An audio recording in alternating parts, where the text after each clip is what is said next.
We're wondering what you've done to prepare for the job, to familiarize yourself with county government operations as they are today, or to get more familiar with the home rule. Sure. I've read the charter a couple times, and I had read it as well before. It's a pretty sizable document. I think that's square one. If I want to represent the county and stay true to the spirit of what we intended with home rule, I should really be an authority on that. Secondly, I've been to a couple transition meetings. I didn't go to terribly many. Truthfully, I saw a lot of what I thought was political grandstanding, a lot of people asking questions, being loud, and just kind of almost interfering with the process rather than helping out the transition team. I thought the transition team was doing an incredible job. I've checked up on the minutes of some different policy committees. There's several out there. And I also talked with some folks over at the courthouse. I went over and made a couple visits over the summertime when I had some free time, and talked to the department chairs, some of the assistant department chairs, or the row offices, I guess, better said. Talked to a lot of the employees and just did some real groundwork. I figure they're there, they've been in the trenches, they know what's working in county government, and they probably have some good ideas about what needs to change. So I got some good insights there. And I've also made the rounds around the county and gone to a lot of township and supervisor board meetings with the boroughs and different townships, just to see what the folks who really have a stake in the leadership around the county have to say about where we can be a help with the future government and the changing role of that here with home rule. And ultimately just bouncing ideas and hearing feedback from just the regular people too. Okay. You might have jumped the gun on me on my next question. I was going to ask about the transition committee, whether you had been to some meetings. I guess more importantly, do you feel that the transition committee is on track in terms of where it needs to be with its initiatives so that the government can be up and running? Sure. I guess for the most part, yes. The fact that they have come together and they're working on just doing a lot of the grunt work, if you will, laying a lot of information for the codes that we will have to implement, and they put forth a lot of their ideas. And as people know, that they're really all just suggestions. When the council really gets elected, we reserve the right to go through with some of the things the transition teams put in place, or develop new concepts and new codes and policies. I think they're doing an incredible job. A lot of folks, they seem very competent. The folks that I've talked to, I like some of the other what's the terminology? The gentleman from down the Allentown area, it's not a liaison, it's a, thank you, thanks Jen, the consultant down there.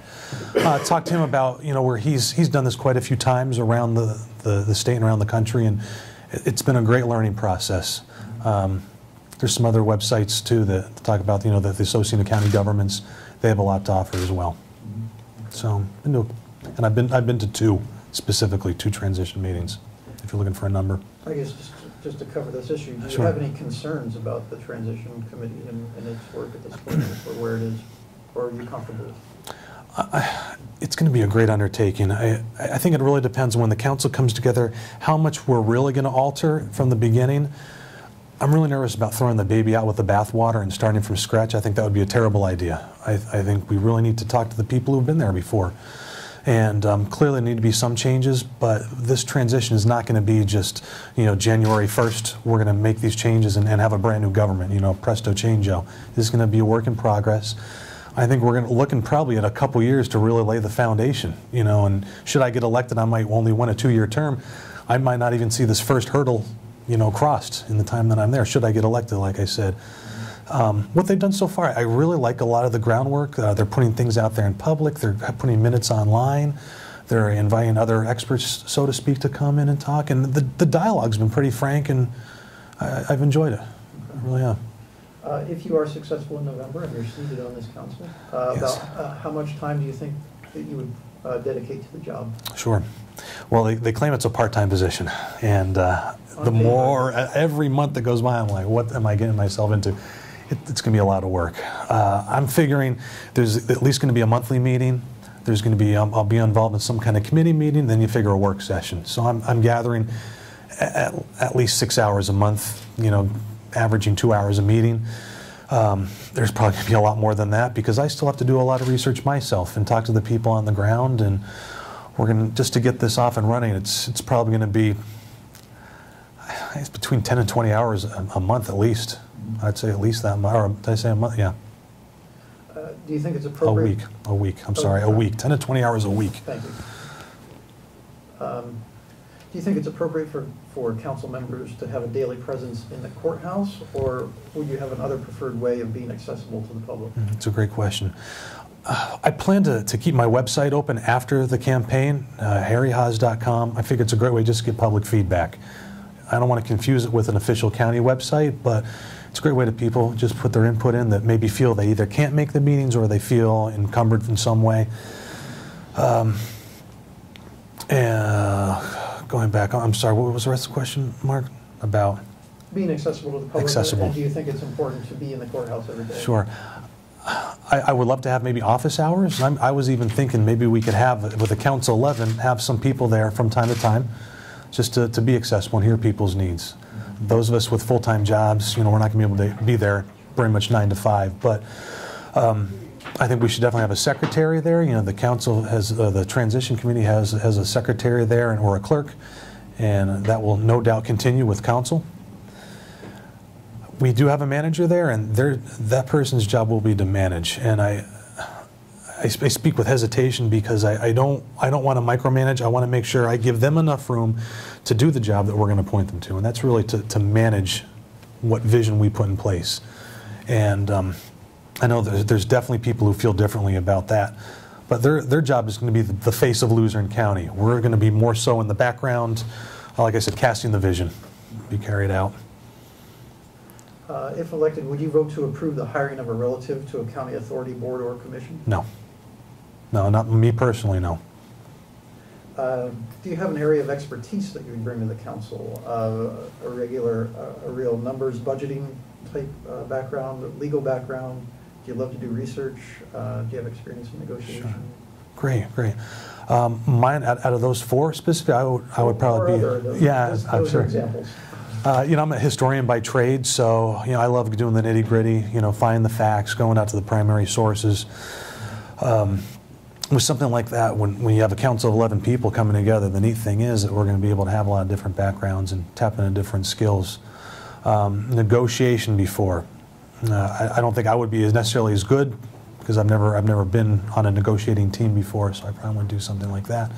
But I would not be opposed to learn anything new and serving even a position like that maybe my skills aren't as strong as some other candidates. Do you have something that's maybe an attribute, not necessarily a job skill, but an attribute that you think would make you a particularly good member of this group? Sure. I think I'm a consensus builder, and I try to, again, see things from different perspectives. I'm running on the Republican ticket, but this is not about politics, and it's certainly not about political parties. We need people to come in, work together as adults, and to balance the budget, to bring decency and respect back to the county, and I just want to hear everybody out. I don't care what their background is, and I'm willing to be flexible in some things.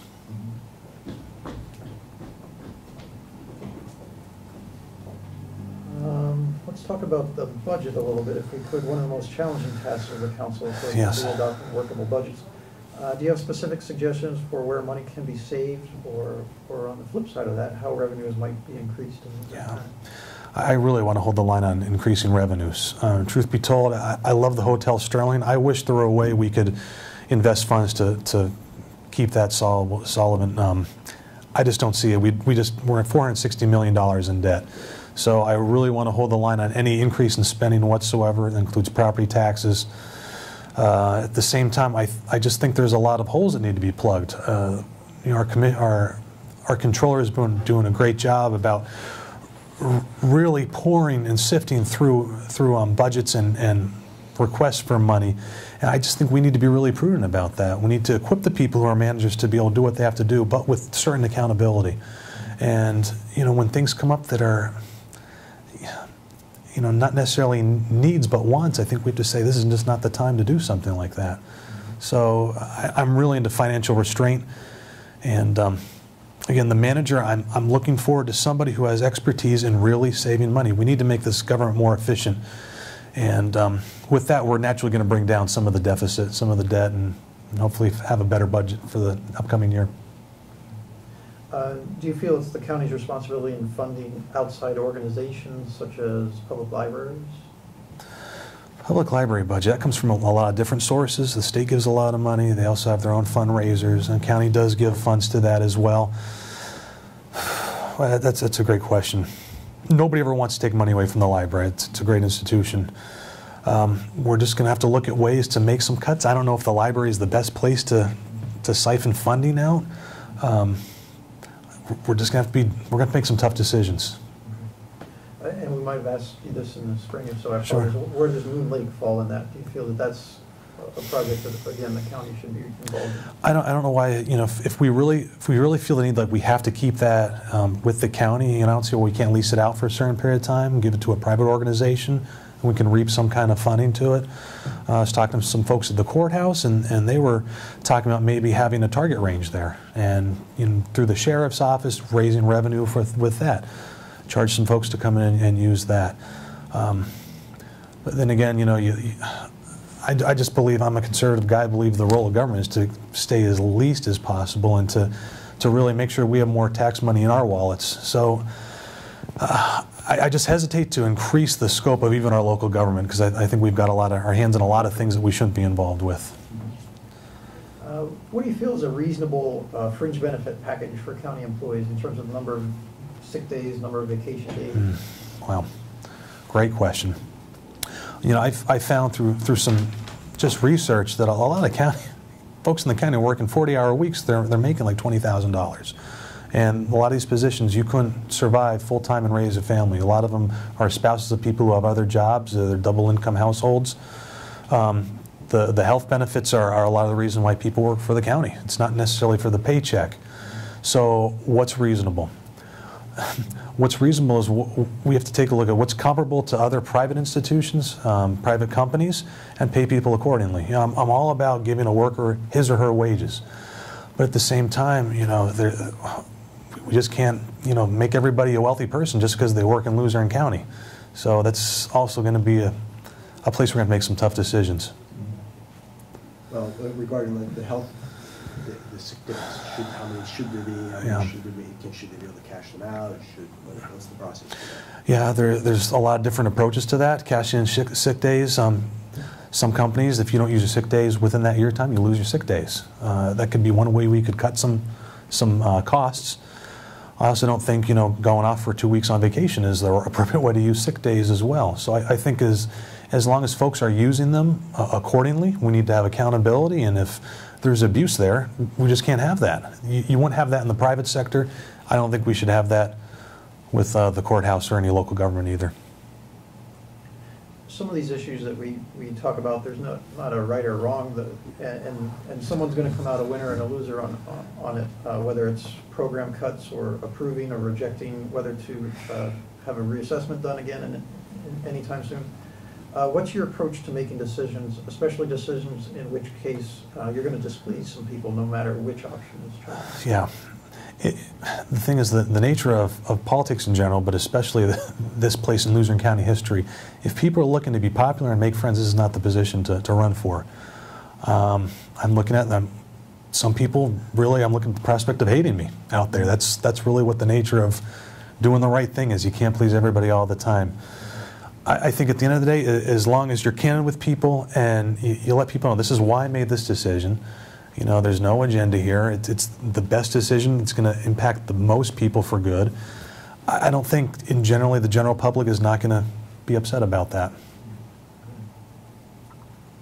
Is there if elected, is there a particular issue that you want to bring to the council for consideration, something about which you feel passionately, whether it be how we resolve natural gas issues in the area or taxation issues?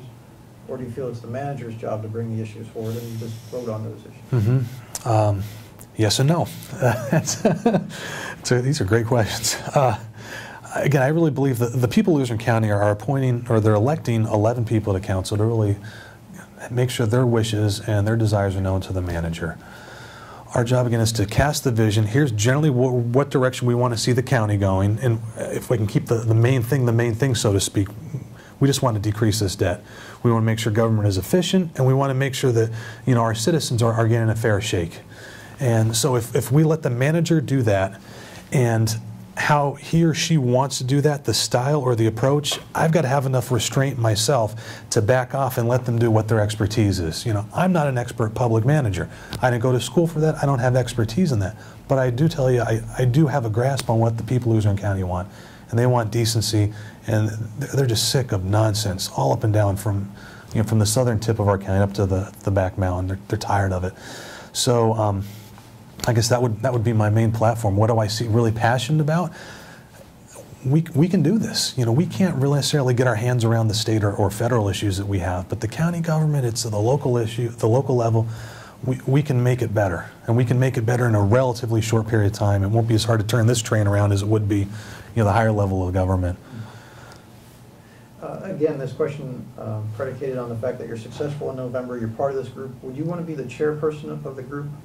And if not, what qualities would you be looking for in whoever is Sure. the chair?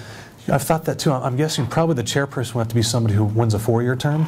Like I know for sure it doesn't say necessarily in the charter who the chairperson is. But I would say, you know, if I were to win a 2-year term, I probably would not even submit my name or accept such a position. I want to make sure that the will of the people is really enforced, and I think the top vote getter really should probably has the best chance of being the chairperson. But you know, I look at a guy like Jim Bobeck. He's doing a bang-up job on the transition committee. He clearly has experience. I'm assuming should he win election, he'd be a great person to be on there. But I also look at if Commissioner Urban wins. I mean, he's had experience there as well, you know, sitting on the commissioner board. So they're just two. I think there's a lot of qualified people out there from what I've seen.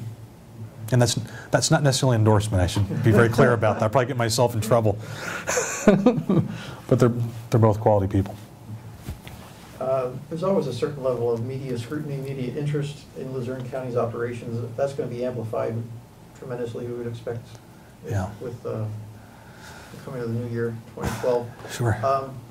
Not just for our newspaper, but for other news outlets. What do you think is the appropriate way for council to get out its message? Do you think it should have a spokesperson, or do you think each council member should be able to be approached and say what they want to say? Yeah, I look at home rule, and a lot of people are worried this is going to be like a glorified school board. And you know, if you really look at a school board, when they're outside of the school board room, they have no real authority. It's only when they convene together. I would hate to see the new council, be divisive and have people speak, you know, out of turn, so to speak, just for whatever agenda, or maybe just out of, you know, out of good-naturedness, but ignorance too. Should we have a spokesperson?